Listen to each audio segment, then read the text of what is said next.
Pikachu, Pikachu, Pika, Pika, Pikachu. I love you. I love. We're rolling, and I'm singing to you. Darn it, Pika. I'll straighten you out. Welcome back once again. It is time for the Comics Coffee Table. It's the Sunday new release review. That's right. Let me put this away. I'm about to sneeze too. Hold on. Good catch. Wipe that. No, I'm not gonna wipe that on my Pikachu. I'll get static shock. How are you? Welcome back. It's the Sunday new release review here at the Comics Coffee Table. Grab a cuppa, pull up a chair, and take a break with us as we talk about our hobby, my lifelong love of comic books, and I'm glad you're here. Leave the real world problems over there for a few minutes. Pull up a chair, grab a cup of whatever it is you're shoving under your nose today, pal. And bring yourself, and bring your funny books, especially your new releases, and tell us what you are reading.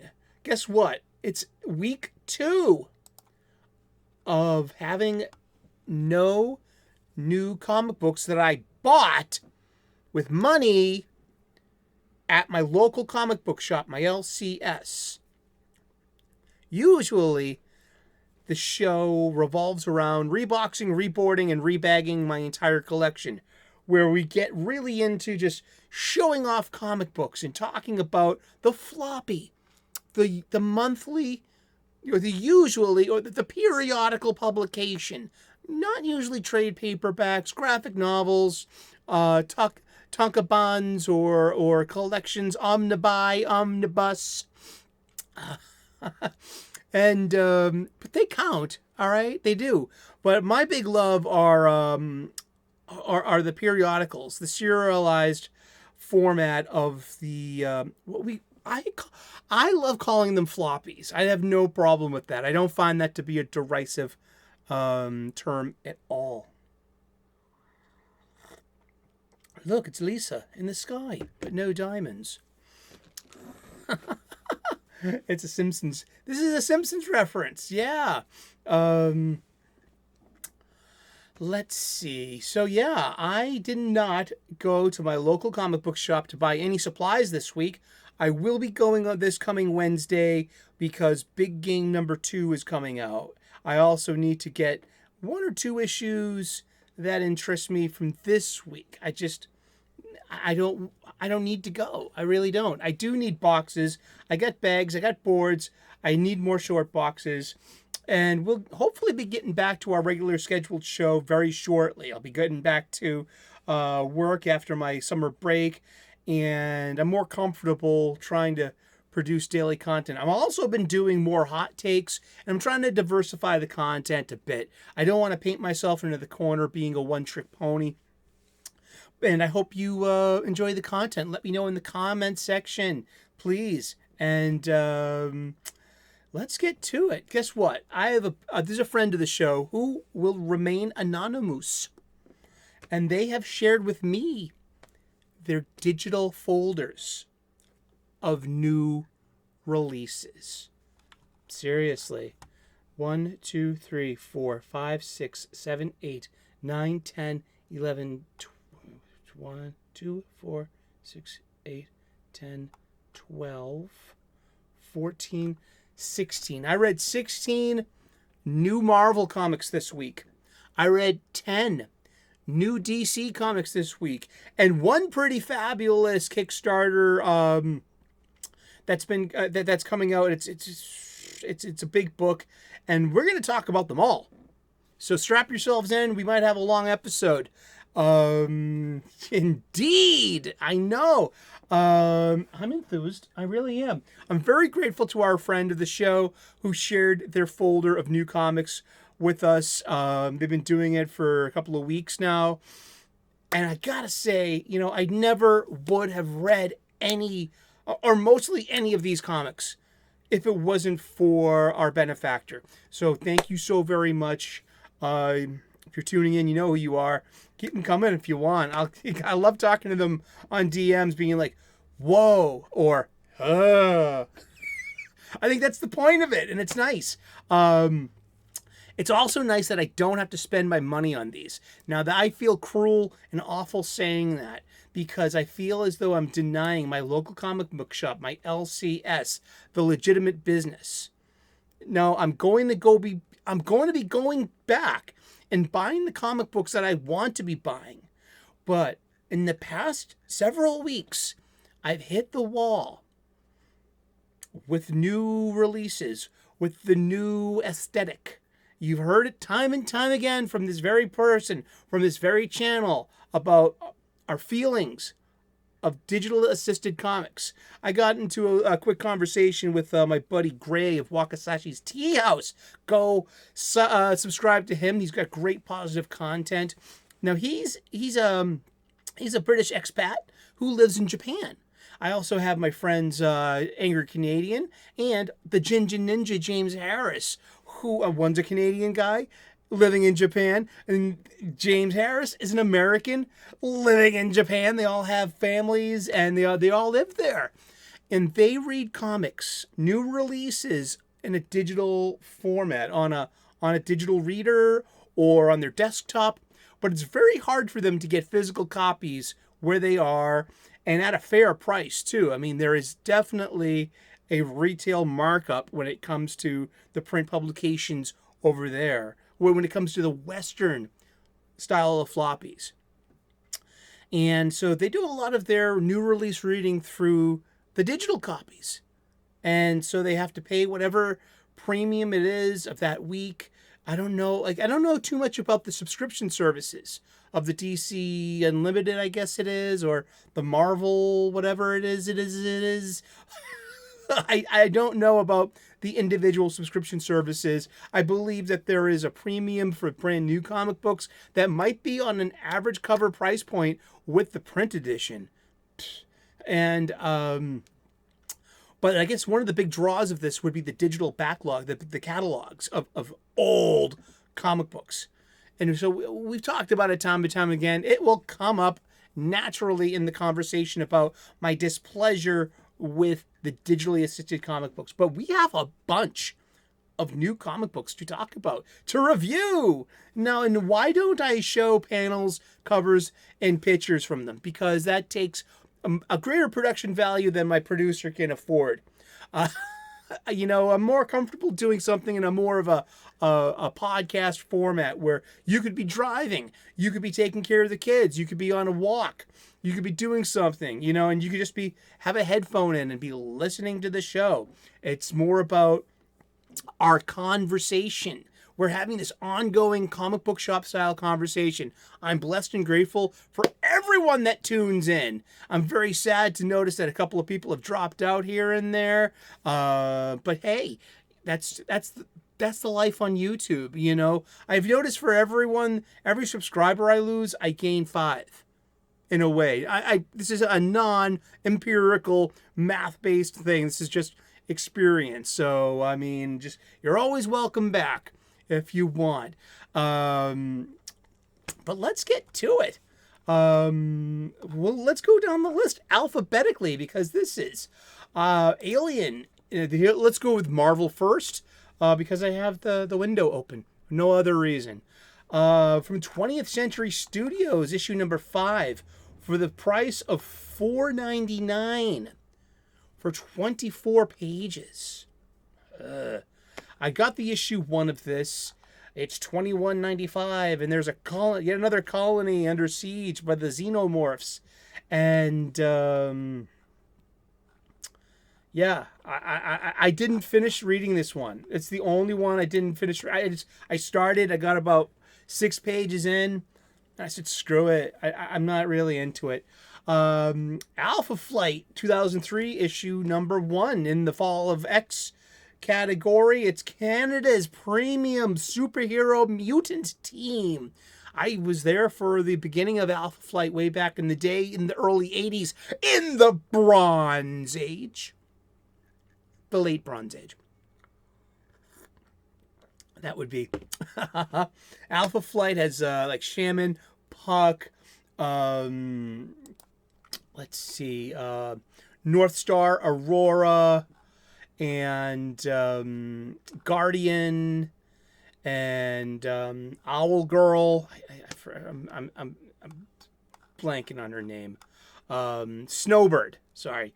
And then there's also new addition to the team, Fang. Who's Fang? Fang is actually Daken. Daken is Wolverine's bastard son. Daken is actually a Japanese word meaning mongrel. And it's actually pronounced Daken, not Deacon, not I asked Marjorie Liu, who is the creator of the character, on Twitter way back in the day when some comic book creators were cool on Twitter. We all know my feelings about people who just block you out of adjacency. We'll get to that too. We always do. And I asked her, hey, how do I pronounce Daken's name? Is it Deacon or is it Daken? You should know, it's Daken. And so Daken, he's got a new code name. It's Fang. All right. Yeah. For years, Alpha Flight has stood as the premier super team for handling superhuman threats to their native Canada. Recently, the anti-mutant organization Orcus has banished mutants from Earth, garnering support from nations all over the world, including the Great White North, that makes many mutants who have served on Alpha Flight over the years fugitives, leaving their human teammates to enforce the new law of the land. It's okay. It's written by Ed Brisson and decent art by Scott Godlewski, but it goes right from the line art to the color artist, and there's no traditional inker, and it's okay. I mean, it's an issue 1, so it's a new volume. It's perfectly fine. We have Dark X-Men #1. It is, this is a team of Dark X-Men, and it's got Madeline Pryor, the Goblin Queen, Havoc, Alex Summers, Zero, Emplate, Azazel. Azazel is a demon who teleports. He's also Nightcrawler's father. Gambit. Yeah, the Cajun, the Raging Cajun Gambit. We've got Archangel, one of the original X-Men, Warren Worthington III, and his adamantium wings. He had ripped off of him, and he turned into one of Apocalypse's 4 horsemen. Yeah, comic book stuff. There's Maggot. He's like an X-Men. There's Gimmick. And then there's Albert, who is a Wolverine robot, I guess. I'm coming into all of these books basically cold, and it's good. It's good as a comic book reader. Every issue should be a jump-on spot for a new reader. And now in the age of writing for the trade, that's become less and less so. I kind of disagree with that paradigm. Yet it's modernity, it's the modern style, and you can take it or leave it. I'm leaving it most of the time, but as I said, I love having these opportunities to be reading new comic books. During the most recent Hellfire Gala, Orcus launched an all-out assault against mutant kind, targeting not only the X-Men team candidates, but successfully killing, temporarily, Jean Grey and all human witnesses in order to frame the mutants for the massacre. Threatened with total extinction, Professor Xavier used his powers to take control of every mutant he could to make them walk through the nearest Krakoan gates with the idea of sending them to safety. For the mutants left on Earth, they are scattered, hunted, and on the run, desperate for anyone to come to their aid. So this ties into other previous events, such as Spider-Man's Dark Web, where at the end of it, Madeline Pryor becomes the Goblin Queen, becomes the leader of Limbo. And but get this, she is a clone. Maddie Pryor is a clone of Jean Grey. Okay? In the early 80s, when I started reading X-Men, this was the woman that Cyclops fell in love with and left the X-Men to be with and marry. And they had a child named Nathaniel, and that child you may better know as Cable. Dun dun dun! So only genetically is Jean Grey Cable's mother. It's Maddie Pryor, though, who's really her mother. And then there's also Alex Summers, Scott Summers, Cyclops' brother. He's in love with Maddie Pryor. So it's weird, in a way, that he ended up with his brother's wife's clone. Interesting, huh? This was actually pretty fun. It was written by Steve Fox, art by Joan Sharf, and we'll go straight to the color artists as well. And as always, I have all my same problems with it, of digital coloring, digital inking, and cut and paste onomatopoeia. But, we've covered that before, and I'm always probably going to mention it too. Here's a big one for us. It's Daredevil issue number 14, Legacy number 662, and it's the final issue for Chip Zdarsky and Marco Checchetto. And this wraps it up. I'm not going to spoil this, but I will say this much. If Batman is to Chip Zdarsky's writing over there that he's just basically retreading like a lot of, there's a mentality that Chip Zdarsky's kind of retreading the Grant Morrison stuff. So over here in Marvel, he's writing one for Marvel and one for DC. That's pretty good. He's pretty prolific right now. He's a hot hand. And he's a pretty, he's a decent writer. And so this has been a ballyhooed Daredevil.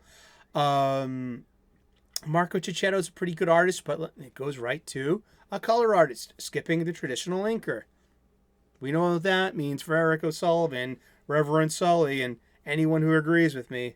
And I hear voices out there more and more being like, "Hey, I see it too." And you know what's even odder, even more odd, that no, I didn't mean to say otter. He's maybe a little scared of otters because they're waterborne, and he just doesn't want to shock himself fighting an otter, but I don't let him fight actually real animals, only other imaginary pocket monsters. Pokemon. Hello. But here, I'll read the... every one of these Marvel magazines has a primer page, which I think is good. It's called The Red Fist Saga, The Conclusion. Daredevil is dead, meaning Matt Murdock. Matt Murdock, after a grueling final battle with the sadistic ninja cult, The Hand, had smashed their ancient enemy, the Fist, and left Matt Murdock and Elektra Natchios, its king and queen, utterly defeated. The souls of Foggy Nelson, Stick, and the world leaders are trapped in hell, prisoners of the Hand's demon god, the Beast. So if Chip Zdarsky's Batman is to Grant Morrison, Chip Zdarsky's Daredevil is to Frank Miller. He ends this with story notes that are straight out of Frank Miller's Daredevil Born Again, in my humble opinion. If you know who Sister Maggie is and her role, you could probably maybe fill in some details or get your own issue and check it out yourself. But at the end of it, oh God, here I am. I'm wearing purple, but the derisively termed bisexual lighting, pink, purples, and blues, and this over-reliance upon these color combinations everywhere in comics. I see it all the time in advertisements too. Is it a conspiracy? Is there any tinfoil in my hat? Will I make it to next week with new releases? All of these questions will be answered in their due time. It's a decent issue. It's okay. It's just like I said. It's a retread, in my humble opinion. Not knocking the creators. I'm just an old comic book salt, and I'm calling it like I see it. We have Death of the Venomverse, and with Gerardo Sandoval. And we have inkers on this, Victor Olazaba and Gerardo Sandoval himself. And then it goes to the colorist. But written by Colin Bunn. This is issue 2 of it's called Death of the Venomverse, where you have a multiversal Singularity and a Carnage. And it's not Cletus Cassidy. It's just the Carnage symbiote on its own. And what he's doing is he's tripping through the multiverse, killing all of these powerful Venoms and absorbing them into his symbiote self to make himself kind of... If you've seen Jet Li's The One, where, you know, every time a multiverse variant of yourself dies, you become more powerful. Kind of like that. There's one thing in here that really turned me off. There was a kid Venom, so you have a youngster with the symbiote, and he gets killed in one panel, and just like run through. You know what I mean? I kind of draw the line at violence with children, especially like in a Disney-owned comic book. Disney's a family company. I mean, I really feel like they got to watch that shit. I had the same problem last week with Ghost Rider Wolverine Weapons of Vengeance Alpha 1, where you had this, you know, Clive Barker Hellraiser like, literal mashup of dead children in an orphanage and bloody carnage. I mean, you didn't see the actual violence happen. You saw its end result, and like, all right, dead kid. I'm not into that, but you know, it was cute. You know what I mean? It's not cute. This is, you know, it's pretty. This is pretty violent, but you know, it is a horror comic, and it's about the symbiotes and all these multiversal Venoms and all like you have a Venom Black Cat and you have a Venom this and that, and so it's like every Spider character are lots of different Marvel characters that just get symbiotes from different Earths, and it's just multiversal madness and mayhem and mashup. And yeah, multiverse has been pretty much run into the ground. You have Ghost Rider number 17, which is Legacy number 260, which is part 2 of what I just mentioned, the Weapons of Vengeance. This will go into next week's issue of Wolverine, and then after that, Weapons of Vengeance Omega, which will wrap it up. And it's Ben Percy's writing it, and it's just Jeff Shaw, artist, right to a color artist, and all this bisexual lighting again.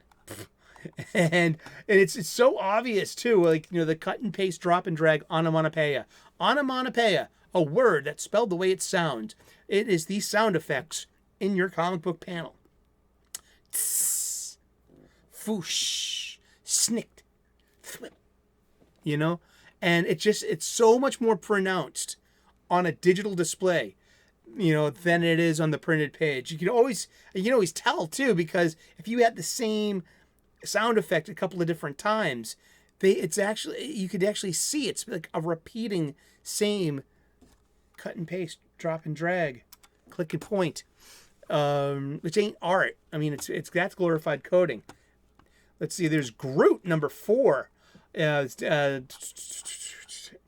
it's just cool too. There's a 3-page extra in the beginning of each issue, which is a tribute to the recently deceased John Romita Sr. God bless, namaste, good luck, and thank you for your art, for your contribution to comic books, and your son John Romita Jr., who is, you know, just another legend with his own strength. It's Dan Abnett, Damian Cusiero, and it goes right to a color artist. And again, it's just bisexual lighting, and cut and paste onomatopoeia, and just soulless, charmless, lack of human touch art. And we've said that enough, haven't we? Let's see. There's the Iron Man 2023 annual. It's part 2 of this Contest of Chaos. We started this last week with Spider-Man 2023 annual. And this is actually it's not bad. I like, just the art's terrible. And then, like I said, I don't mean to be like cutting down the creators. It's not their fault. And remember, it's not the artist's fault. It's not the writer's fault. It's not the inker's fault, the letterer's fault, or the colorist's fault. It is the editor's fault. It's Annalise Bisa's fault, Martin Byro's fault, and C.B. Saluski's fault on this. For green lighting this finished product has to go through the hands of the editor, who green lights it and okays it. The editor has their right to be like, no, redo this, tighten this up a bit, fix this. That's completely within their job description. So I'm really not really cool with just bashing the writer-artist combo. It's really not their fault. They need leadership as much as I do. I report to a chef. I have a lead cook that I report to. I'm the second in command. So I have to give out orders, and I have to say, hey, no, did you taste that? Taste this. You don't taste that? It's a little salty, or this needs a little more salt. It's part of the job, and it's part of leadership too, and stewarding and mentoring. And when I'm gone, I'm going to leave behind the best young cooks that are going to inherit our duties, our jobs, our menus, our cuisine, our workplace, and our guests. You feel that? You understand that? Where is that in comic books these days? It's not it's few and far between. I know it's out there, and I know it's possible. It's called good leadership. We need it. They desperately need it too. But Iron Man Annual, it was okay. It's basically Storm. Storm, who's over on X-Men Red, who's up on Mars / Arakko doing her thing, but that's just comic book shit. You know what I mean? Where in continuity do they fit in all this time? Whatever. Come on. I don't fall for that. But so you have Storm on Earth, and these Chaos Crystals things. There's Agatha Harkness is involved, and there's magic. And so it's like these crystals are whispering the innermost kind of fears and egging on our heroes to be jerks and to lash out at each other. So it's basically an issue-long fight between Storm and Iron Man, nature versus technology. So it works thematically, just the art's not that good in my humble opinion. Let's see. All right, there's Loki, issue 3. I kind of skipped over this one. It's just, it bored me. I'm not into the Loki, but I looked at it. I'm cool with that. Another one I skipped over, really, there's got so many creators, and it's got a $6.99 cover price for 51 issues. It's Marvel Voices X-Men. Now, Marvel Voices is an imprint line that is about spotlighting creators of color and of marginalized communities and of alphabet people. Great. Fine. You know what I mean? I hope these sell to the people that they're aimed at. I sincerely believe that. I'm not going to knock somebody. I will tear a curator down for blocking me on Twitter any day of the week for adjacency, because I won't give Tom King that level of shit because I earned that. Okay? Fair is fair. I am into fairness.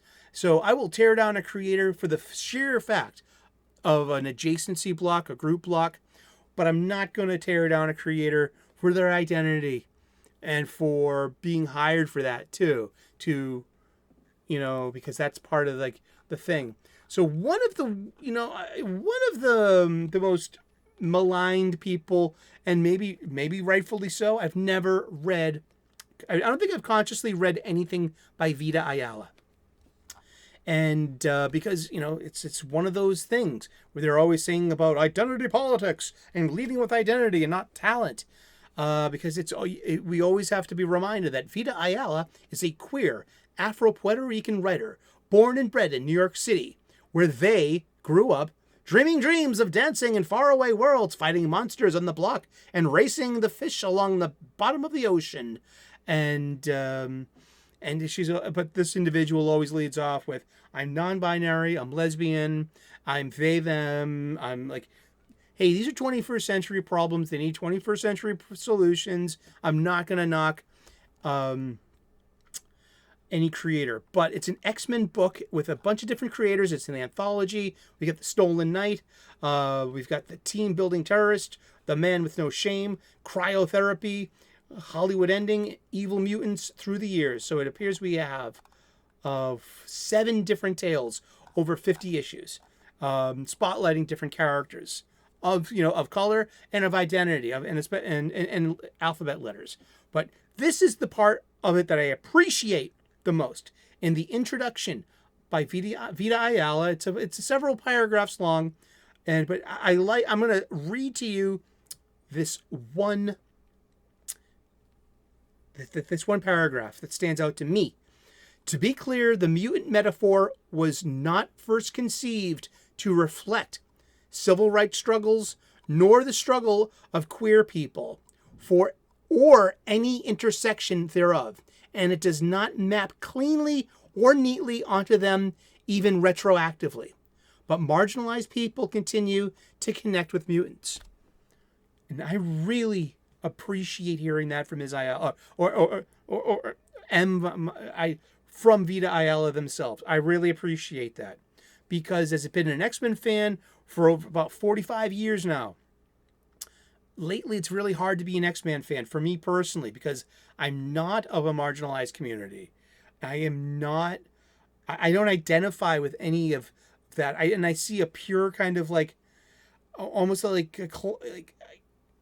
all X-Men represent marginalized people because they're well, no, there have been outcasts and loners and misfits and people who always felt on the outside, and and you have a team of misfits.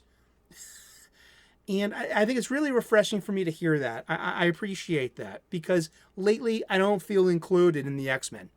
And I grew up X-Men up here. I grew up in the Danger Room. I grew up, I got a fanfic character I've had since I was 15, and I drew him.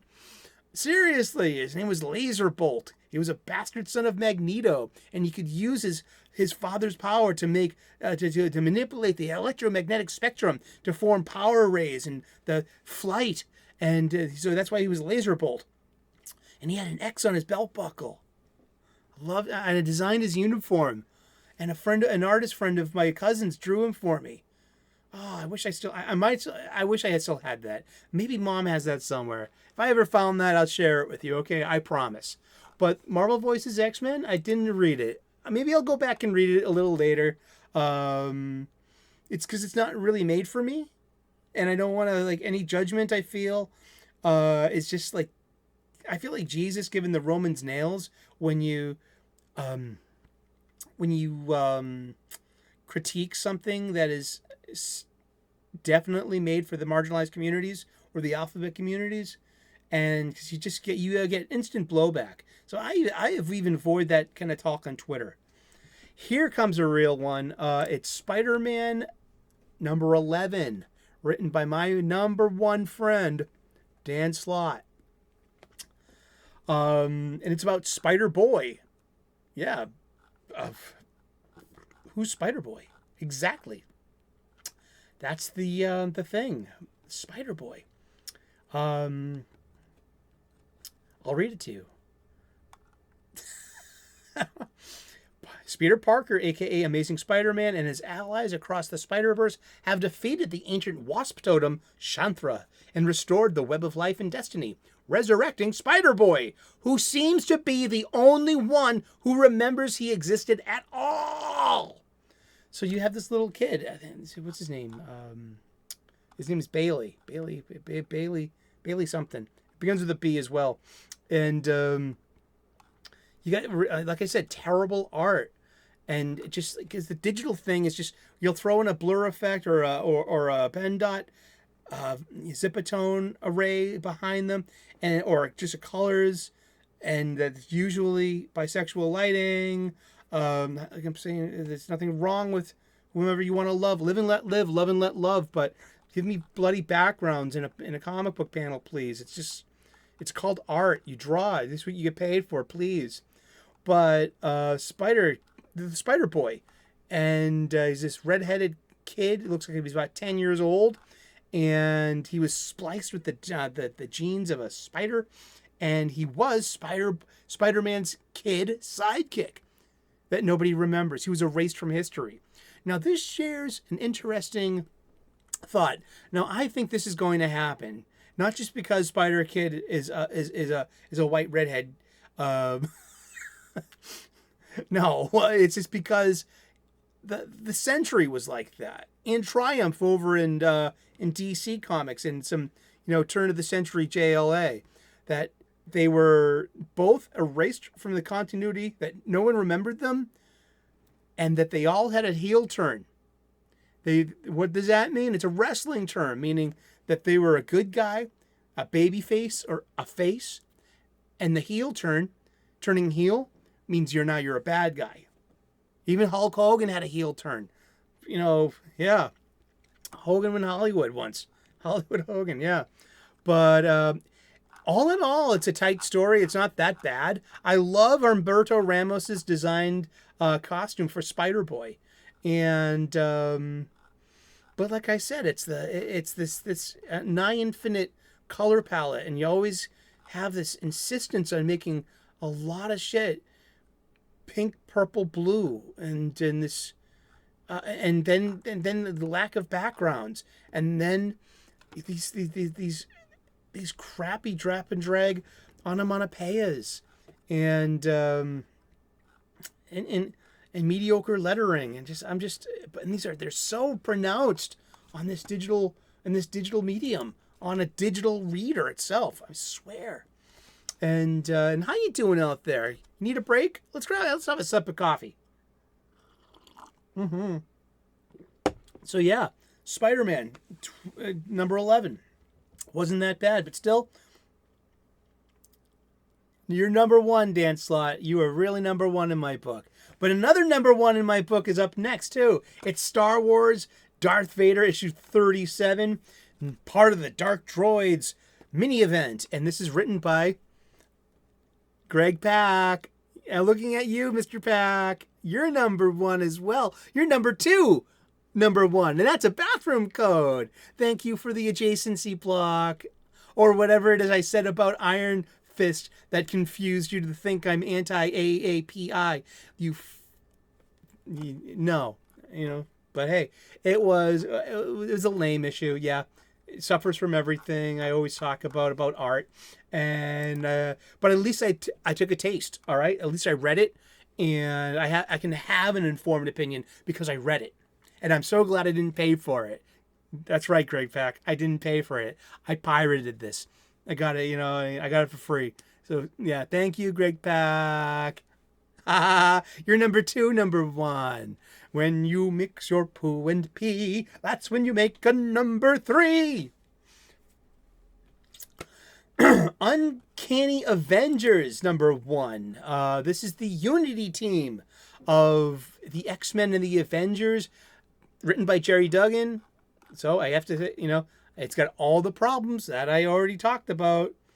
Bisexual lighting, cut and paste onomatopoeia, digital assisted art, but the story ain't that bad. And it's Fall of X stuff. It's Captain America, Rogue, Deadpool, Psylocke, Penance, and that's Monet St. Croix Penance, not to be confused with Speedball Penance, and Quicksilver. And they're the core of the Unity team. I really liked it. And there's a Jonathan Hickman page at the end for GODS, his upcoming big maxi series that's going to redefine the history of the Marvel Universe. I really don't care, but I am glad that I'm reading some funny books, and this was 38 pages, and it was overall pretty good. I liked it. There was What If Dark, Moon Knight, and this is set between a couple of issues of some Bronze Age, early 80s Moon Knight that I know. So, but this is, and what if you have a divergent, like one thing happens. So, yeah, I'm not going to spoil it for you, but it was actually pretty entertaining, and I had a good time reading this one. Yeah, art by Edgar Salazar. No inker, goes right to Arif Prianto, and yeah, that's that. Yeah, it was okay. Let's see. We have X-Men, Days of Future Past, Doomsday issue 2. This will be One of the issues I go back and buy this week, it has an inker. It has a penciler. And I really liked issue 1. This is set in the alternate timeline that is established in Uncanny X-Men number 141, 142, Days of Future Past. So these are the events that are leading up to that mutant cataclysm. And it's really... So all of your loved ones are getting killed one by one. It's a really bitter end. But it's got a nice... It's got a nice closure to this issue. The wedding of Kitty Pryde and Colossus. Peter Rasputin. But, yeah, it was really okay. I mean, you can really feel the artwork in this a lot. For me, better. I can feel it. It's got a visual tactility to it. It's got a human touch to it. And now it gets muddled sometimes with the digital coloring. I mean, it really does. And the digital lettering and the onomatopoeia. But there is more of a feel of a classic look. It's got pencils by Manuel Garcia and inked by Cam Smith. Written by Mark Guggenheim. I really enjoyed that one. And I'll be buying that. Paying money for a physical copy next week. And finishing off this week's Marvel new releases is X-Men Red number 14. This is by Al Ewing. And, yep. And Yildiray Cinar is the artist, and it goes right to a digital inker, and it's a bit of a mess. It's so busy. I mean, I'm walking into this cold, and all I know, there's a civil war going on Mars, and everyone's fighting each other. I don't know who's who or what's up. I just know Rogue. I mean, I know Storm, I know Sunspot, and I know Nova, and that's about it. And but it's kind of a mess. And but let's take a break from superhero comics real quick. I also got this from it started off at Kickstarter, and it's 194 pages. It's a complete graphic novel.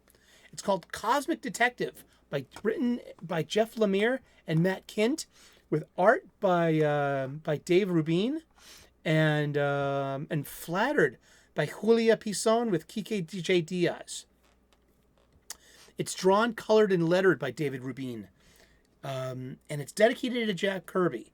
It is set in its own world, it's its own tale, and it's a mystery. It's called Cosmic Detective, and it's really actually pretty good. Now, you know me, I am always going to have an eye for the overuse of Ben-Day dots and Zipatone filters, because they're not really Ben-Day dots, they're not really Zipatone, but they're there as a digital filter to make something look more comic booky.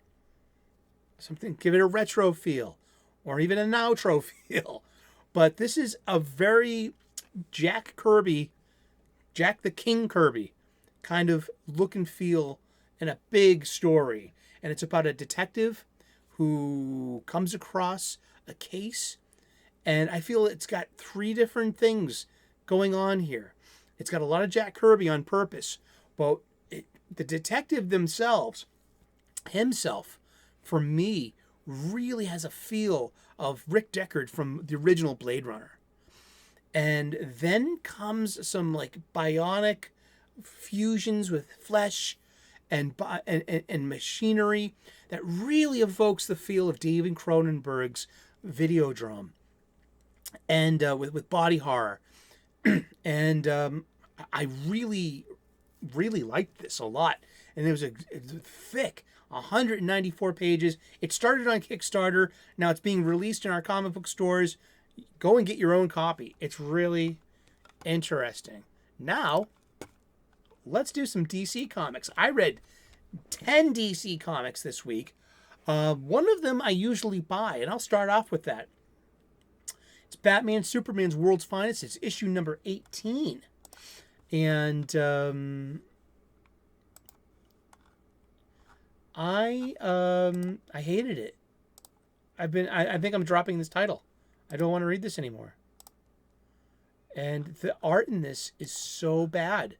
It is really bad. You can even see on, like, there's someone, leaning on their desk with their elbow near their computer keyboard. And you can see the lines from the computer keyboard extend just so slightly into their forearm. So it's kind of like thoughtless. And it's just, this is really poor art, in my humble opinion. I didn't like it. Batman looks terrible. Superman looks terrible. Mark Waid is the writer. Travis Moore is the artist, and then it goes right to colors. And like I said, over-reliance on what we derisively call as bisexual lighting. Pinks, purples, blues. And these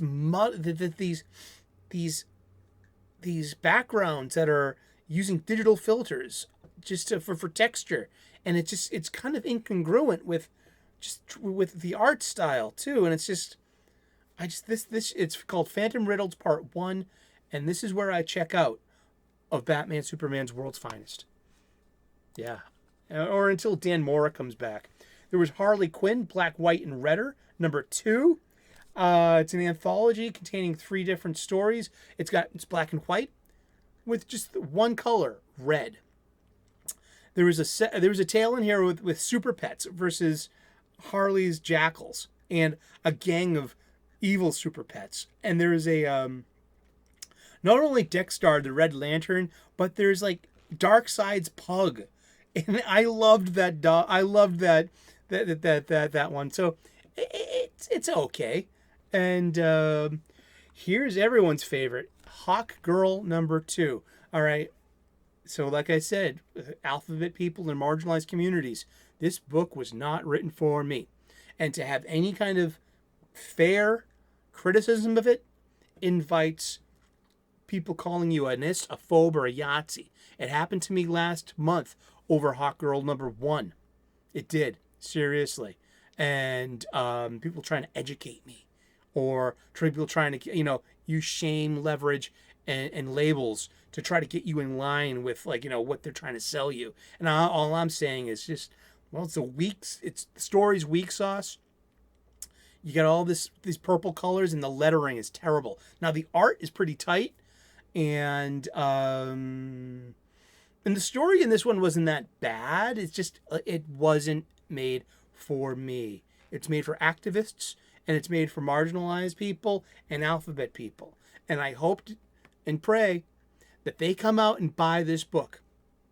All right, and because that's how you really. I'm grateful I didn't pay for it. But I am grateful that I had the opportunity to read it, and so I could say, hey, look, I read it. I read every page. I still have the same problems with it I did last month. The lettering's atrocious. And sometimes I think that I'm going to get into it more with the Night Terrors books. There are 4 Night Terrors books. But that I think that sometimes the narrative captions, they're black with white lettering. And okay, so this looks better on a display that is backlit. Look at your iPod, look at your phone. That's backlit. You have hello. Here we go. Turkey's done. Because you're not reading a page that you need an external light. So perhaps these, like the dark, voice bubbles and the dark narrative captions with white text, that definitely stands out better on a digital reader and that medium itself. But Hawk Girl number 2, yeah, it's 2 of 6. I thought I was going to buy it and take a chance. No, I'm glad I didn't. It's just not made for me. And that's, that's all I'm going to say. I mean, my critiques are just, it's all over the place story-wise, and the lettering's atrocious, and the colors are garish. But hey, it's not made for me, and I accept that. I can accept that. There's Icon versus Hardware number 4, which is the Milestone. Milestone is a really great African-American oriented universe in the DC multiverse. Came out in the early 90s. You might know Static Shock. I do. I love Virgil. He's great. And so there's Icon and Rocket. They're kind of like the Superman and Supergirl of that world. Then you have Hardware, who's kind of like the Iron Man. And then there's just, and the team and the cast of characters. This was just so poorly drawn. And again, bisexual lighting everywhere. What is up with that? Who has made that decision? That comes from up high. I mean, these are just, I'm like, no tinfoil. But hey, we're trying to get your eyes used to this color combination because it means something to some people. And we no longer have like the eye-popping primary colors. It's just saturated in this purple color. Ugh. There are 4 Night Terrors. Night Terrors Catwoman, Night Terrors Nightwing, Night Terrors Punchline, Night Terrors Wonder Woman. I've never consciously read a Teenie Howard book before. I've never Night Terrors Catwoman. It wasn't that bad. See, like the art in it, it's supposed to look dreamlike and nightmarish. So I gotta be a little bit pliable when it comes to that. Night Terrors Nightwing is just, this is written by Becky Cloonan. You're a number 1, 2, 3. She blocked me on Twitter for being adjacent to stinky people, but her husband Michael Conrad hasn't. It is what it is. I'm glad I read it, I guess, because this is my first experience with the Night Terrors mini event for the summertime. Let's see. This is Stephanie Williams. Night Terrors Wonder Woman. At least it has Justice League Dark in it. Some John Constantine who lit a cigarette, which I thought was pretty cool. But yeah, everyone's trapped in their nightmares, and yeah, it was okay, I guess. Okay, this is the one I had the most problem with. Was Night Terror's Punchline, and this one was done by Danny Lore, who if you know that name, from other shows. I've never read a Danny Lore book before. I hope not to again. This wore its activism on its sleeve. This person gets a lot of crap from YouTube creators in my side of the sphere, and in it is blatant references to YouTube harassment and anons using a kind of, if you ever wondered, you've seen the gray line art, it's called a Wojak, and it's meant to have like an uncomplimentary meme, usually with the crying eyes or the face, you know what I mean, just like, it's very simple. But Wojak is a Polish word that means warrior, and yeah, I'll let you draw your own conclusions of that one. But it definitely, this is very on the nose, and I can smell its judgmental stuff in its narrative. It's not for me, and it's not made for me. And but I'm thinking specifically that there is a problem with publishers not being guilty of their own bias, that everything's left leaning, everything's progressive leaning. I mean, we have Hawk Girl number 2, and we have Punchline, Night Terror's Punchline number 2 itself. There are no conservative voices to counter this. There's nothing. It's all anti-conservative. I mean, like, I'm not buying it. I don't want to buy it. I mean, I don't want to be part of that. I mean, I don't want to agree to that either. I mean, I think conservative voices are just as relevant and just as important as progressive and liberal voices. And that's literally half of the country feel that way. You might not agree with it, but you have to get along. I feel like, I'm not a parent. I don't have any kids. But if I had 2 fighting kids, what would I do? You have to get along. You have to get along with your schoolmates. we're not losing this. We're just someone's trying to sell you on division. And I'm not going to agree to that. I mean, but Night Terror's punchline, there's just something stinky about it. That's really on the nose. But I can empathize with the writer, because this individual gets a lot of shit from my side of the sphere, of the YouTube sphere, of comic creator sphere, about being like, using, this person was hired based not on their merits as a strong writer, but for their marginalized community, their alphabet letters, or perhaps even the color of their skin. I'm not gonna say here or there on that, but I am gonna say that these are probably a lot of the reasons why Danny Lore is writing such a story.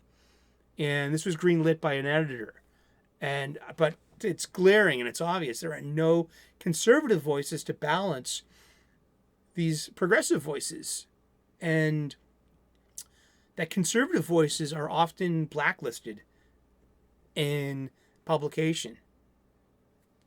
And why wouldn't I keep coming back to my chef mentality? And we need to serve all the guests. We can't pick and choose our guests. If you do, you're going to leave money on the table, and you're going to and you're violating some kind of contract with society. No, you have to accept everyone. I want to feed everyone. I don't want to. I can't. I can't pick and choose. Why can you? Who told you that was okay? There's Raven. There's Tales of the Titans #2, Raven. And I'm a huge Teen Titans fan, and these are doing spotlights on individual Titans. And this one's on Raven. It's just purely all this color. I mean, once again, bisexual lighting, purple, pink, blue. That's a derisive term. I hate using it, but it gets right to the point quickly too. It's okay, not bad. It's not for me. It's very girl oriented. I'll tell you that much. But hey, girls need comic books too. And I'm going to end the show and end my comic book stack with The Vigil #8, written by Ram V. And this is part of the We Are Legends imprint, where it's taking Asian talent. So you have Greg Pak over on whatever one he's writing, City Boy. Then you have Alyssa Wong, your #1 too, on Spirit World, and the same imprint. And you have Ram V, who is Indian. He's from India, and the Indian subcontinent is part of Asia. And these are like very Asian oriented creative teams and focused. And I got issue #1 as a key issue because he debuted several characters, but so I haven't read issues 2 through 7. So I'm coming into issue this is number 4. Is this issue 4? Yeah, this is issue 4. I'm sorry. This says #8 on the top here. Maybe that's I don't know where that's coming from. But what got me the most though is the art. Now this is a really decent story. Really good fight scenes, well drawn. I got all the same problems as I always do with digital assisted art. But I want to say this much about this title. It's Dev Malia Pramanik is the artist. Goes right to a colorist, but Pramanik, these fight scenes, there's some boxing scenes, some fight scenes. There's a lot of hatchings and cross hatchings. There's a real good feel to this. This comic book really reminded me of Frank Miller and Klaus Janssen's early work on Daredevil in the early 80s. There's this one in particular panel. It's like female boxing. It's the origin of one of the heroes of this covert team, this new team in the DC universe, a new hero or a heroine. I don't mind calling lady heroes heroines. All right, I don't call lady actors and I call lady actors actresses. I mean, I don't. It's modern stupidities. But Dev Brahmanik, this stuff looks great. These are really well orchestrated fight scenes. This Vigil issue is this is my favorite of the week. So my pick of the week is the Vigil. It says number 8, yeah. I mean, but it says number 4 in the cover. So I'll go and say, well, let's look real quick at the let's see. Yeah, it's in issue number 4. Sorry. So this is the Vigil. It's issue number 4. And that's my pick of the week. This art looks straight up Frank Miller, Klaus Janson. And I'm so glad that I have an eye and a vocabulary to describe that, because it just really brought me back to those old Daredevil issues. And it made me happy. And it was fun. Seriously. And it does suffer from all of my contemporary issues, my contemporary problems with comics these days. Just, but it had story and it had really well-drawn fight scenes. And this guy, like I said, it was right out of Frank Miller, Klaus Janson. I highly suggest it. Check it out. I just might go back and pick up those other 2 issues. And I might get, I just might. Because I want to spend money at my local comic book shop. I want to make sure that they're a healthy business by contributing to their overall success and with my patronage. Huzzah! Wow. This has been New Release Sunday here at the Comics Coffee Table. Thank you so much for spending some time with us talking about new comic books.